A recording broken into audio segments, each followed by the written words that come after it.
My name's Garland Nixon, and I'm a radio talk show host and political analyst. I work out of Washington, D.C., and I also have a show in Los Angeles, California.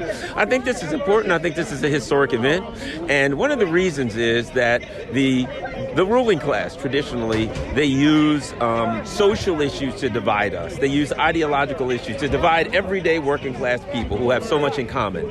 And this was, if nothing else, this was an opportunity for people of various ideologies to come to associate with people who have different beliefs than them in some issues, and to realize we've been had.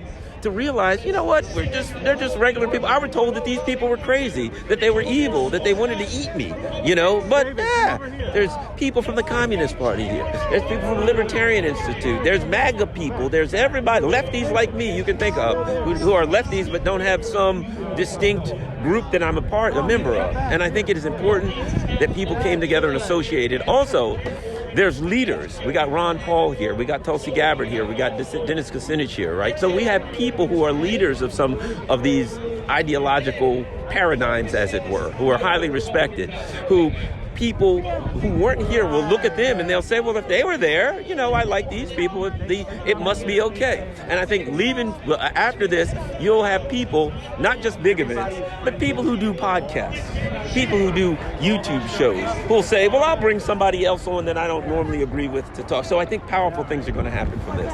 Let me ask you, because it's been a bombshell, this Seymour Hersh article, which a lot of people are talking about. I mean, you have one of the most decorated journalists in American history saying that the U.S. is responsible for the destruction of Nord Stream pipelines. And Germany, I mean, you're not really seeing a reaction from it. There was a discussion in the parliament, I think from the right-leaning party, whether they're going to investigate it or not.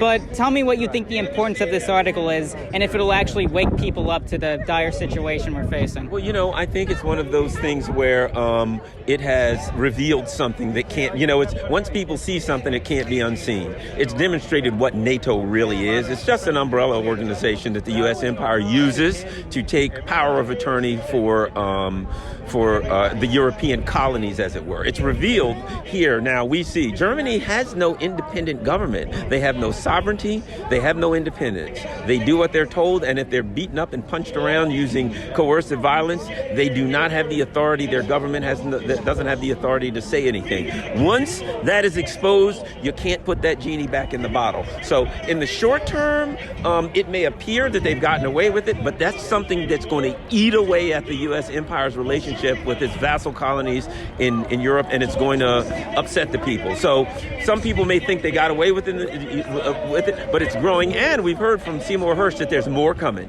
So it also, one other thing, it demonstrates that in the bowels of the neocon movement, there's problems. There's real problems in paradise, and they're fighting it out, and it's starting to, the internal fights of the neocons are starting to spill out into public. One question. You were on a couple of Schiller Institute conferences, and you're well aware of Helga's call endorsing Pope Francis's call for negotiations between Russia and Ukraine, using the Vatican as a form where there are no preconditions, right.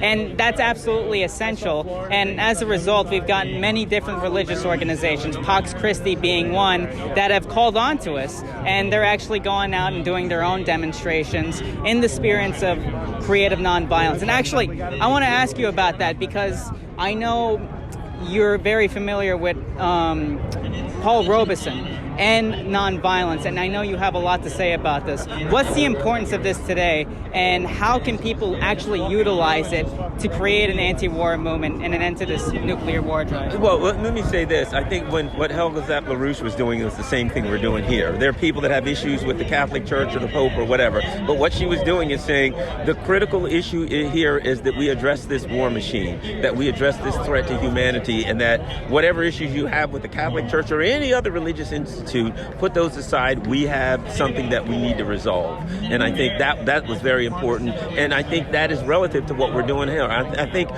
even though we didn't all sit and plan, hey, she's doing that, let's do this, I think what people are starting to realize is that the situation has become so critical that we have to set aside our differences. That's what's going on there. That's what she was doing. And I think that's the direction that the world is moving.